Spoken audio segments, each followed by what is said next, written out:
Salam sejahtera saya ucapkan kepada Dr. Khairi selaku pensyara bagi kursus HSM 3063 yaitu Malaysia 1900 hingga 1957. Saya Evelina binti Kosmas daripada kumpulan 9 memegang nomor kad matrix di 202211011659 akan membentangkan hasil daripada laporan kajian lapangan yang telah kami lakukan di Teluk Intan tempoh hari. Jadi secara ringkasnya lawatan kajian lapangan ini telah pun kami adakan selama 2 hari, yaitu dari 29 April pada 29 April dan 30 April 2024 di Teluk Intan. Dan kami telah pun pergi seramai 4 orang, yaitu saya sendiri, Mary Joyce Marius, Vivi Raylin Raimin, dan Sofni Luang Nawan. Baiklah, saya akan membentangkan dapatan kajian yang telah kami lakukan mengenai tajuk utama bagi tugas ini, yaitu kegiatan ekonomi di sungai-sungai utama hilir Perak pada tahun 1900 hingga tahun 1957. Oke. Sungai telah pun menjadi sumber air yang penting untuk kita manusia selama berabad-abad. Ia membantu untuk menyuburkan tanah di lembah dan menyediakan sumber makanan dan tenaga. Banyak tamadun purba seperti tamadun Cina, India, dan Mesir diasaskan berhampiran dengan sungai ataupun lembah sungai karena kemudahan yang disediakan oleh sungai ini sendiri. Dalam sejarah pula dapat kita lihat bahwa sungai merupakan sumber yang amat memberi manfaat dan kemudahan kepada masyarakat. Sungai dianggap sebagai jalan yang menghubungkan suatu tempat dengan dunia luar, dan hal ini juga turut berlaku pada Sungai Perak, sungai terbesar dan terpanjang di negeri Perak pada zaman dahulu. Sungai Perak dianggap sangat penting dalam menghubungkan negeri Perak dengan wilayah-wilayah di negara luar. Raja-raja negeri Perak pilih lokasi yang berdekatan dengan tepi sungai ini untuk membina tempat kediaman dan pusat pemerintahan karena sungai ini memudahkan akses ke tempat-tempat tersebut. Sungai Perak dianggap sebagai jalur penghubung antara negeri Perak dengan negeri-negeri lain, dan oleh karena itu bekas istana sultan, tempat makan sultan, dan kubu-kubu bersejarah biasanya ditemukan di sepanjang Sungai Perak. Secara amnya, lembangan Sungai Perak terdiri daripada 4 bahagian, yaitu bahagian tidal, bawah, tengah, dan atas. Di bahagian tidal atau kawasan yang dianggap terjejas oleh air pasang surut, ia bermula dari muara sungai sehingga ke titik di mana Sungai Perak dan Sungai Kinta bergabung. Bahagian bawah pula dikenal pasti sebagai pusat pertemuan antara Sungai Kinta dan Sungai Perak yang menghala sehingga ke arah Jambatan Nurdin. Lembangan sungai antara Jambatan Nurdin ke Grik pula adalah kawasan tengah, manakala bahagian atas pula dari Grik ke utara lembangan. Jelas yang sungai termasuk Sungai Perak ini ada peranan yang besar dalam membantu pertumbuhan dan kemajuan suatu kawasan, baik dari sudut ekonomi maupun sosialnya sendirilah. Dia bukan sahaja menyediakan sumber-sumber jadi yang penting, tapi juga merupakan talian hayat yang penting dalam menghubungkan satu tempat dengan tempat yang lain, terutamanya dengan dunia luar. Sungai Perak yang mengalir sejauh 400 km dari hulu Perak ke Bagandato sebelum menyambung ke Selat Malaka ini adalah sungai kedua terpanjang di semenanjung Malaysia. Sungai Perak juga kaya dengan warisan sejarah. Nama tanah Perak ini diambil daripada bahasa penduduk di Kuala Kangsar yang menggelar anak sungai itu sebagai Sungai Perak karena terdapat banyak ikan perak di situ. Pada asalnya anak sungai itu mengalir ke Sungai Wal, namun laluan ini telah pun bertukar ke Teluk Intan selepas banjir besar berlaku pada suatu ketika dahulu. Penduduk di lembangan Sungai Perak semakin ramai dan mereka dikenali sebagai penduduk Perak.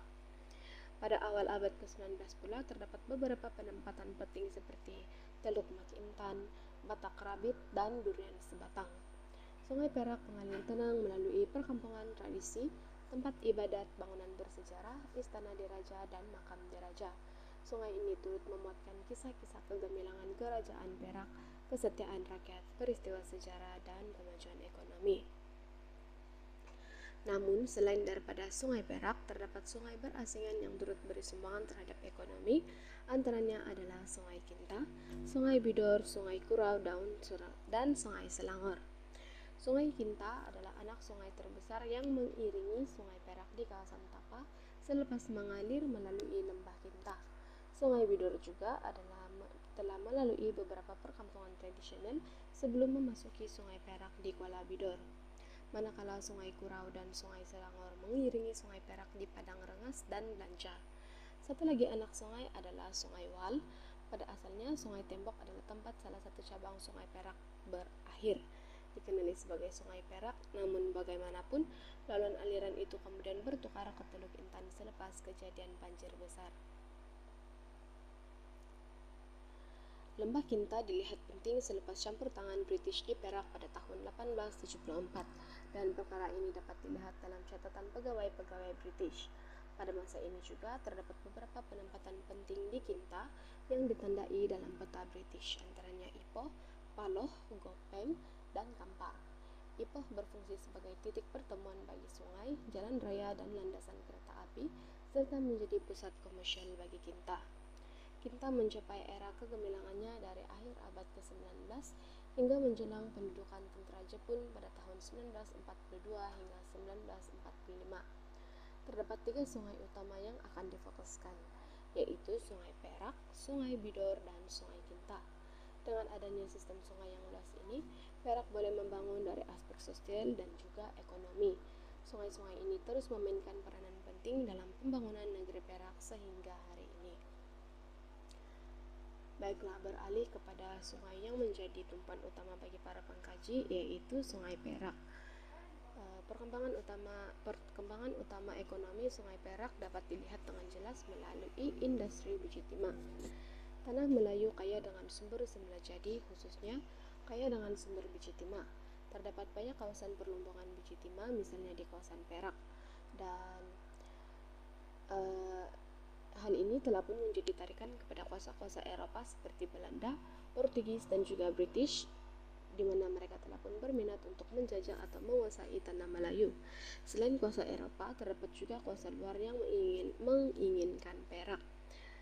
Pada abad ke-18 hingga awal abad ke-19, orang Bugis pernah campur tangan di negeri Perak disebabkan oleh biji timah ini sendiri, yang merupakan sumber ekonomi yang terpenting di tanah Melayu pada suatu ketika dulu. Malah biji timah ini mendapat permintaan yang tinggi dari luar negara. Hal ini menyebabkan British sanggup untuk campur tangan dalam hal-hal di tanah Melayu seperti Perak untuk mendapatkan biji timah yang mendapat permintaan yang tinggi di barat. Perak merupakan antara negeri yang menjadi pengeluar biji timah. Sungai Perak telah pun menjadi nadi utama dalam industri biji timah di negeri Perak. Sungai-sungai di negeri Perak jelas mempunyai peranan masing-masing yang penting kepada perkembangan ekonomi masyarakat di Perak.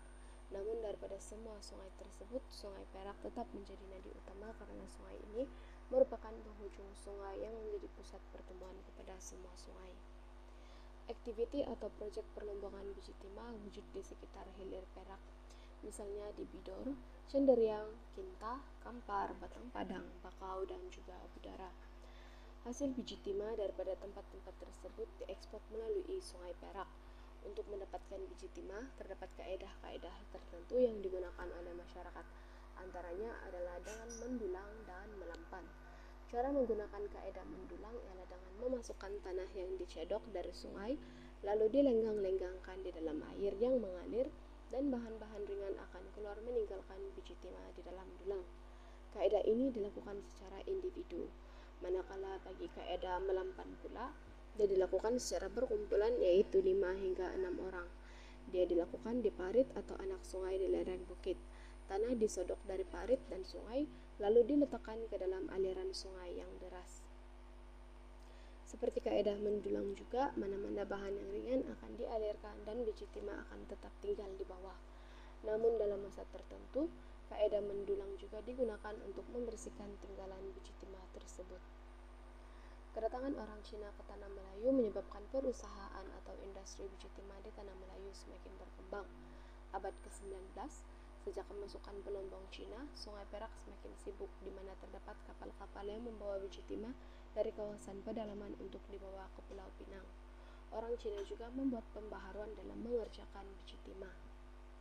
Kedatangan orang Cina telah menyebabkan kaedah mengerjakan biji timah ditambah baik dengan menggunakan peralatan baru seperti cangkul, roda air, dan juga pam rantai. Ini menyebabkan pengeluaran biji timah semakin meningkat dan memajukan negeri Perak. Permintaan biji timah bukan saja dari pedagang kawasan berdekatan, malah permintaan biji timah juga dari kawasan luar Tanah Melayu, contohnya saudagar dari India, China, pedagang dari Makassar, Mataram, Bentan, Jawa, dan tempat-tempat lain dalam gugusan Kepulauan Melayu. Dengan keadaan Sungai Perak yang mempunyai sungai yang dalam dan pencahayaan yang baik di laluan Sungai Perak menuju ke kawasan pelabuhan, ini membolehkan kapal-kapal pedagang dari luar untuk membeli biji timah di pelabuhan Teluk Intan. Sehingga pertengahan abad ke-19, biji timah dipasarkan ke China dan juga India. Kegiatan ekonomi yang kedua dapat dilihat dari aspek pelabuhan. Sungai Perak adalah antara sungai yang mempunyai peranan penting kepada penduduk tempatan dan juga orang-orang asing seperti British. Sungai ini adalah sungai pertemuan antara sungai-sungai yang lain di Perak, misalnya Sungai Bidor dan juga Sungai Padang. Dengan adanya laluan Sungai Perak yang memudahkan masyarakat tempatan dan juga British untuk menjalankan aktiviti ekonomi. Penggunaan sungai di hilir Perak sebagai laluan utama masyarakat dalam menjalankan kegiatan ekonomi memainkan peranan penting dalam perkembangan ekonomi masyarakat di Perak, misalnya dari aspek sektor pertanian tradisional dan juga perlombongan biji timah. Hal ini karena barang-barang jualan atau dagangan dapat dikumpulkan di pelabuhan Teluk Intan, atau ia juga dikenali sebagai Teluk Ensen suatu ketika dahulu. Pelabuhan di Teluk Intan, hilir Perak juga dilihat mempunyai peranan penting di mana pelabuhan ini menjadi pusat pertemuan masyarakat dari kawasan lain untuk berdagang dan menjalankan kegiatan atau aktiviti ekonomi yang lain. Pelabuhan ini menjadi pusat tumpuan utama di Teluk Intan dan kegiatan perdagangan yang dijalankan di pelabuhan ini jelas memberi pengaruh terhadap perkembangan di Bandar Teluk Intan.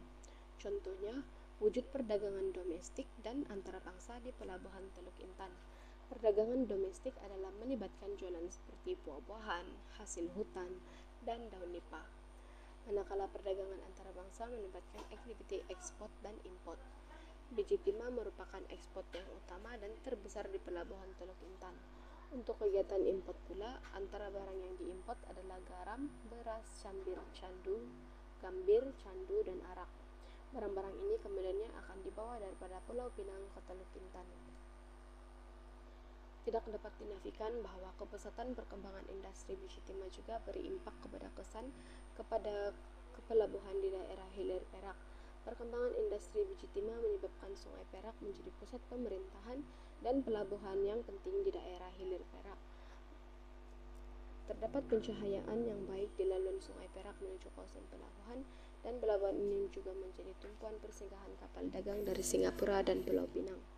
Bukan itu sahaja, kemajuan di pelabuhan Teluk Intan juga dapat dilihat dari aspek kemudahan-kemudahan yang semakin maju didirikan di pelabuhan. Contohnya pembinaan dermaga, jeti, serta gudang-gudang untuk memudahkan gerak kerja pemunggahan biji timah di pelabuhan. Pemodernan atau pembaharuan yang dilakukan telah menyebabkan banyak kapal uap berlabuh di pelabuhan Teluk Intan. Peningkatan jumlah kemasukan kapal uap memasuki pelabuhan Teluk Ensen dari tahun 1902 hingga 1903 menunjukkan yang pelabuhan Teluk Intan ini mempunyai peranan yang sangat penting dan bagi kesan kepada perkembangan ekonomi di Perak. Namun, selain daripada kapal uap, ada juga kapal-kapal lain yang singgah di pelabuhan Teluk Ensen seperti Sea Belle, The Rapid, SS Kuantung, Mena Oria, Snipe, Srikinta, Semiramis, dan juga Malaka. Namun pada tahun 1909 pelabuhan Teluk Ensen dipindahkan ke kawasan baru disebabkan hakisan sungai yang berlaku di sekitar pelabuhan lama. Walaupun hakisan sungai memberi kerugian yang besar kepada Perak, pelabuhan yang baru ini dapat berkembang sehingga Perang Dunia Kedua. Selain menjadi tempat persinggahan kapal dagang dari luar dan juga kapal masyarakat tempatan, Teluk Intan juga ada peranan penting kepada nelayan-nelayan di sekitar kawasan Teluk Intan yang melalui Sungai Perak. Kebiasaannya, para nelayan akan punggah hasil tangkapan makanan laut seperti ikan dan udang untuk diekspor atau dijual ke bandar-bandar lain. Para nelayan akan, menurut orang sumber yang kami temui pada sewaktu menjalankan kajian lapangan ini, yaitu Encik Ghazali bin Muhammad Hakim, yaitu seorang nelayan mengatakan yang nelayan menangkap ikan di Sungai Perak dan juga di sekitar Sungai Teluk Intan sebagai keperluan untuk kelangsungan hidup. Ada juga hasil-hasil tangkapan laut yang dijual di pelabuhan atau jeti yang dikenali sebagai jeti kapal hulu. Selain daripada industri biji timah dan pelabuhan, Sungai Perak juga terkenal disebabkan kemudahannya untuk pengangkutan. Sungai dikatakan menjadi nadi utama dalam perhubungan suatu tempat ke tempat yang lain. Demikian juga pastinya dibantu oleh sistem pengangkutan yang digunakan oleh masyarakat setempat pada waktu itu. Sungai Perak sendiri telah menjadi bukti dengan memainkan peranan yang signifikan dalam menjalankan kegiatan ekonomi. Hal ini karena kewujudan dan pelaksanaan kerajaan dan kuasa-kuasa kewibawaan pemerintahan di Sungai Perak itu sendiri. Jalan melalui jalan sungai adalah cara hubungan yang paling asas di Perak.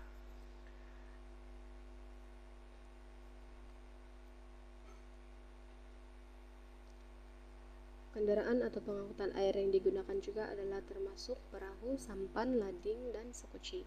Dan ini turut dikukuhkan dengan kenyataan yang dinyatakan oleh Ghazali bin Muhammad Hakim. Kendaraan air ini dimuatkan dengan barang-barang keperluan penduduk yang terdapat di sana, seperti penduduk di pesisir Sungai Perak, kemudian ditempuh dalam perjalanan ke Kinta beserta barang-barang kegunaan pekerja lombong biji timah. Sekiranya mereka tiba di sebuah kampung, gong kemudiannya akan dibunyikan untuk menandakan ketibaan mereka. Maka akan datanglah penduduk kampung berkerumun di sana untuk membeli barang-barang yang dibawa. Apabila tiba di Kinta pula, segala barang keperluan untuk para pelombong akan dibungkah dan diisi pula dengan biji timah untuk dibawa pulang ke Teluk Ensen. Kebanyakan kampung yang terletak di sepanjang tebing Sungai Perak yang kemudiannya menjadi pusat pengumpulan dan pertukaran barangan. Walaupun ada orang Melayu yang tinggal di pedalaman berhampiran hutan dan dihubungkan oleh laluan antara sungai-sungai berbeza, majoriti penduduk memilih untuk mendirikan rumah di tebing sungai. Ini karena mereka sudah terbiasa dengan kehidupan maritim yang melibatkan penggunaan laut. Menurut Ghazali bin Muhammad Hakim juga, kawasan kampung hanya dinaik taraf sedikit sebanyak seiring peredaran zaman, namun masih mengekalkan pemilihan tempat kediaman di pesisir sungai. Ini karena penduduk kampung sudah terbiasa dan sungai sangat penting untuk kehidupan sehari-hari untuk mencari rezeki.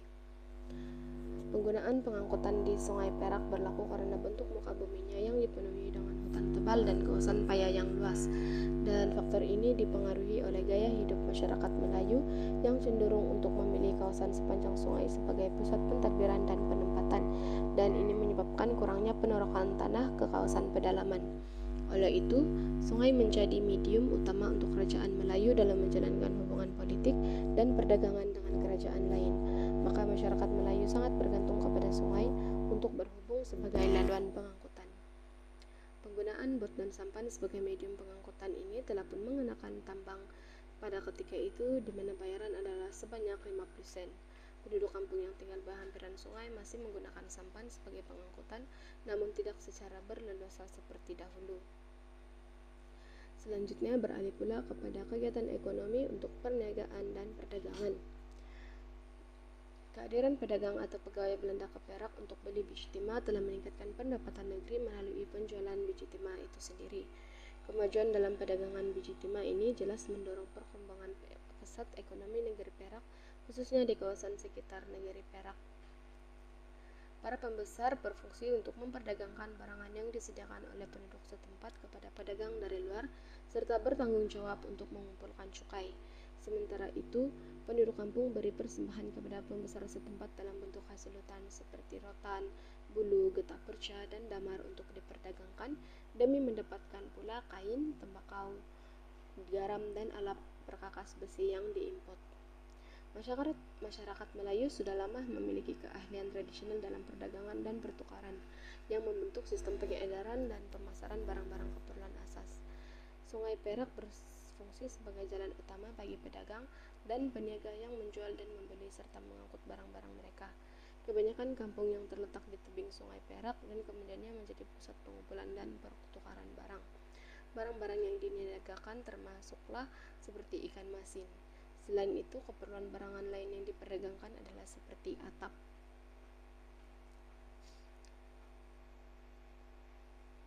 Selain memanfaatkan sungai sebagai jalur perdagangan, masyarakat Melayu di Perak juga telah menggunakan denai-denai dengan berjalan kaki atau menaiki kaca untuk mencapai sungai. Dan ini telah pun direkodkan oleh Sydenham bersama pegawai-pegawai British dan pengembara British ketika mereka mula mentadbir daerah Batang Padang dengan tujuan membuka kawasan baru. Beralih pula kepada tumpuan sungai yang kedua, yaitu perkembangan ekonomi di Sungai Bidor. Kegiatan ekonomi yang pertama dapat dijelaskan melalui pekerjaan penduduk setempat sebagai nelayan. Perkembangan ekonomi di Sungai Bidor jelas dapat dilihat melalui aktiviti menangkap ikan yang dilakukan oleh penduduk suatu ketika dulu. Sekitar abad ke-19, Sungai Tasik dan laut membekalkan makanan tambahan kepada masyarakat, khususnya yang tinggal berdekatan dengan sungai. Tali kail, bubu, jala, dan pukat adalah antara kaidah penangkapan yang biasa digunakan. Pada ketika ini, walaupun kampung nelayan kekurangan beras, namun mereka masih boleh memperolehinya melalui sistem bata dengan menukarkan ikan dengan beras. Menurut orang sumber yang sama, yaitu Encik Ghazali bin Muhammad Hakim, Sungai Perak dan anak sungai lain termasuklah Sungai Bidor adalah tempat penduduk menjalankan aktiviti menangkap ikan bagi memenuhi keperluan hidup. Hasil tangkapan ikan kemudiannya dijual kepada penduduk di kampung atau diangkut ke pelabuhan kepada pedagang lain. Jumlah sebenar nelayan yang terlibat dalam penangkapan ikan di daerah Dinding dan Hilir Perak bagi tahun berakhir 31 Desember 1948 adalah seramai 3.667 orang. Dalam konteks sejarah, aktiviti perikanan merupakan bagian penting dalam ekonomi masyarakat setempat. Menurut orang sumber kedua yang kami temui, yaitu Encik Haji Muhammad Khairul Hisham bin Adnan, berkata yang nelayan pada ketika ini bergantung kepada Sungai Perak dan anak sungai, khususnya Sungai Bidor sebagai sumber alam yang kaya dengan ikan.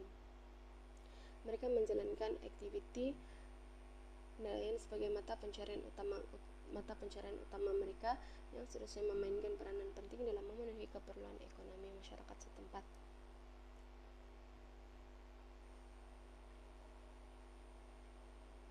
Seterusnya adalah industri biji timah. Sebelum abad ke-19 lagi, perlombongan biji timah adalah kegiatan penting di semenanjung Tanah Melayu.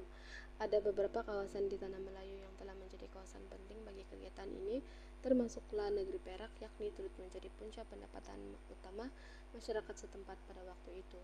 Perlombongan dan perdagangan biji timah di Perak telah menjadi sumber ekonomi yang terkenal dan mempan sehingga kini. Sungai Perak terbukti menjadi nadi utama dalam industri biji timah, dan Perak dikenali sebagai pengeluar biji timah yang menjadi sumber kekayaan negara. Beberapa proyek perlombongan biji timah telah dilaksanakan di berbagai kawasan seperti Bidor, Cenderiang, Kinta, Kampar, Batang Padang, Bakau, dan Budara. Sungai Bidor sebagai anak Sungai Perak juga merupakan kawasan yang terlibat dalam perlombongan dan perdagangan biji timah. Maka ditegaskan bahwa Sungai Bidor ada peranan penting dalam industri biji timah di negeri Perak. Dan ini telah pun disokong melalui catatan James Law pada abad ke-19, di mana pelompong biji timah di Bidor berjumlah antara 300 hingga 400 orang pada ketika itu. Kegiatan ekonomi yang seterusnya pula dapat dilihat dari aspek pelabuhan. Rancangan pembangunan Teluk Ensign yang dijalankan oleh Lieutenant Colonel Archibald Ensign sejak tahun 1879 telah menjadikan Teluk Ensign sebagai pelabuhan penting pada ketika itu. Antara perancangan awal yang dijalankan oleh beliau adalah dengan membina pelabuhan di Teluk Ensign. Perkara ini telah membantu untuk memacu pembangunan Teluk Ensign sebagai pelabuhan utama di kawasan Hilir Perak. Justru rancangan ini berjaya meningkatkan kedudukan Teluk Ensign sebagai salah satu pelabuhan penting di negeri Perak pada ketika itu, dan tidak ketinggalan juga pelabuhan Bidor. Sebelum ini kawasan yang bertindih dengan durian sebatang ini telah dimiliki oleh orang kaya-kaya Laksamana. Kuala Kangsar kemudian ditetapkan menjadi kediaman raja.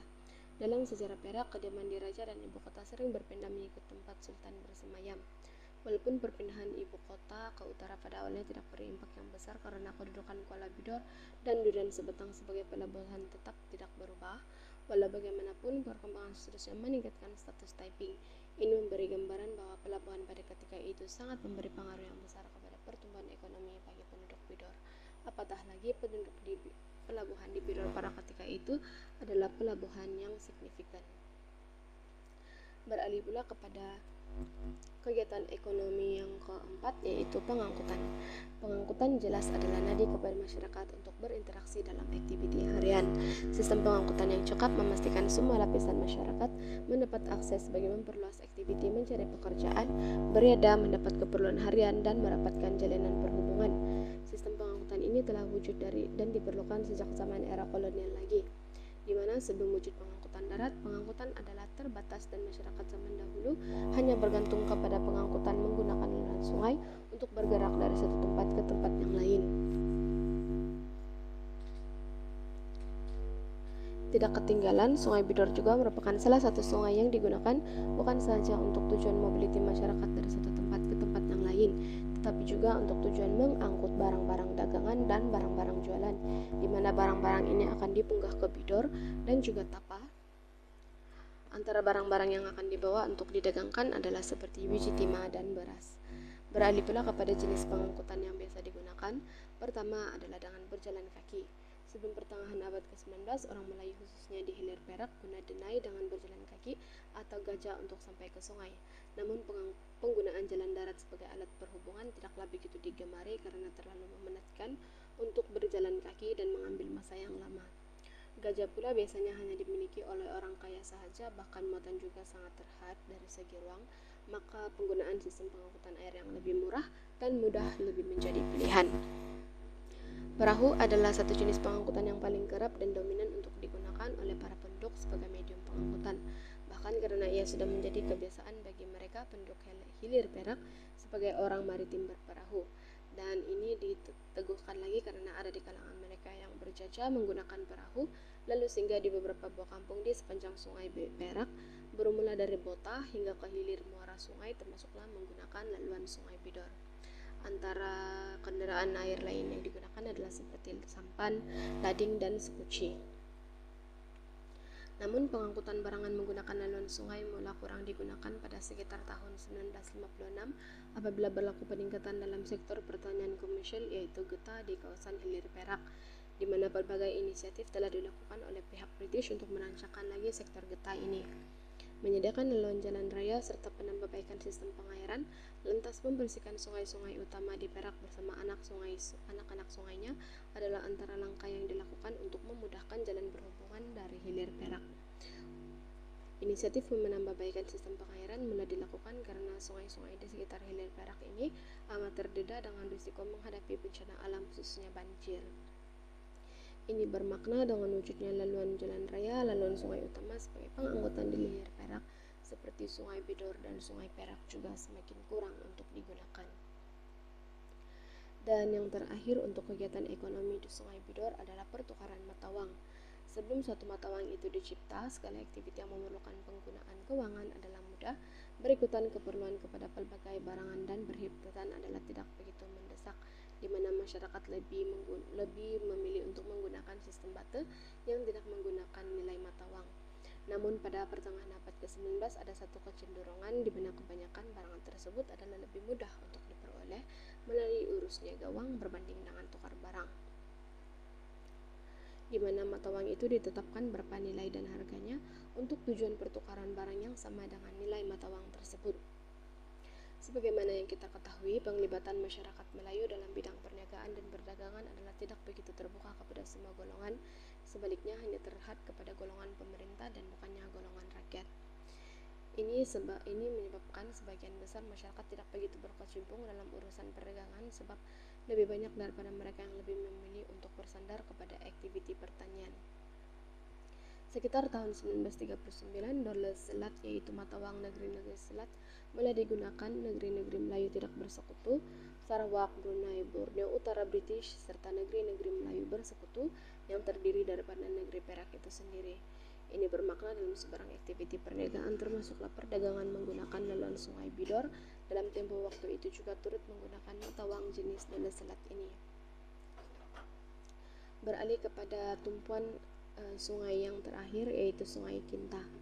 Pertama adalah dari aspek nelayan.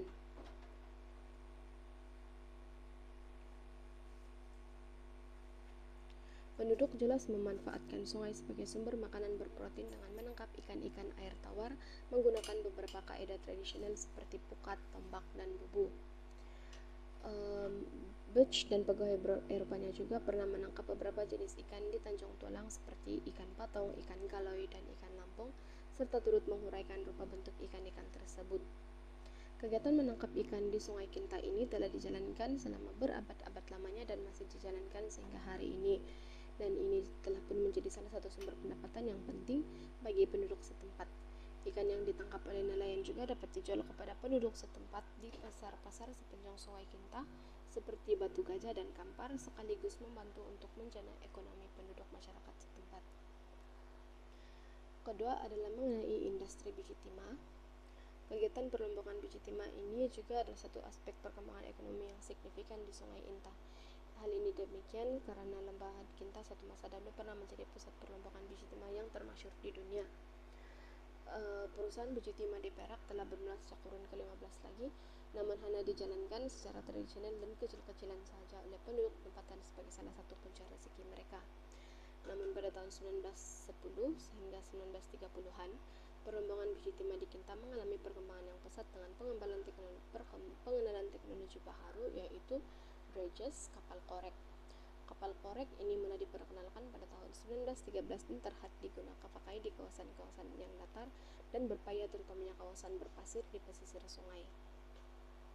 Kapal korek ini berfungsi untuk mengorek tanah yang mengandungi biji timah dan kemudian menjalankan proses pengasingan biji timah di dalam kapal korek tersebut. Bagi pamkalikir pula, kebiasaannya kaidah ini digunakan pakai untuk menempatkan biji timah di kawasan kaki-kaki bukit. Ini karena kuasa pencetan air dari tekanan yang cukup kuat diperlukan untuk memecahkan struktur tanah yang mengandungi biji timah.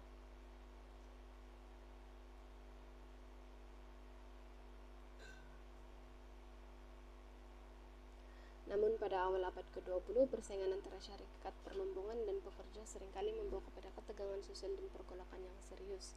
Para pekerja mengadakan serangan dan unjuk perasaan untuk menuntut hak kerja yang lebih baik. Ketegangan ini mencetuskan kesadaran politik di kalangan pekerja yang kemudiannya menyumbang kepada gerakan kemerdekaan dan perkembangan politik di Malaysia. Yang ketiga adalah pelabuhan. Pelabuhan di Teluk Intan yang terletak di hilir Sungai Perak menjadi sebuah pelabuhan yang penting untuk kegiatan pengeksporan biji timah yang dilombong di lembah Sungai Kita. Ini karena pelabuhan ini memfasilitasi perdagangan antara bangsa dan menghubungkan ekonomi tempatan dengan pasaran global. Kegiatan perlombongan setelah kemasukan berluar ke negeri Perak semakin meningkat, menjadikan pelabuhan Teluk Intan yang kini dikenali sebagai Teluk Intan menjadi kian sibuk. Di mana bagi memudahkan kerja-kerja memunggah dan mengangkut biji timah, pelabuhan Teluk Intan tersebut telah dilengkapi dengan dermaga dan jeti pada tahun 1895. Sungai Kinta di Batu Gajah juga terpilih untuk dibina pelabuhan yang baru perlombongan di Bapan pada tahun 1881. Kegiatan ekonomi yang terakhir yaitu pengangkutan. Pengangkutan adalah aspek kritikal dalam perkembangan ekonomi Sungai Kinta, di mana sehingga suku akhir abad ke-19 hampir ke semua barang dagangan diangkut menggunakan jalan air, memandangkan kota dan kampung di Perak terletak di kawasan tebing-tebing sungai, khususnya Sungai Perak. Masyarakat guna gajah di darat, manakala sampan, perahu, sagor, dan lancang sebagai pengangkutan air. Baluk dan pilang pula digunakan untuk mengangkat barang dagangan memandangkan size-nya yang besar. Sungai Kinta di Batu Gajah merupakan sungai utama yang mengalir melintasi bandar-bandar utama di Perak seperti Ipoh, Tanjung Tualang. Mengikut catatan dari J.W.W. Butch pada 30 April, beliau dikatakan berlayar memiliki Sungai Kinta di Batu Gajah dan melihat kira-kira 30 buah rumah dan kilang bagi peleburan timah sepanjang pelayarannya di sungai tersebut.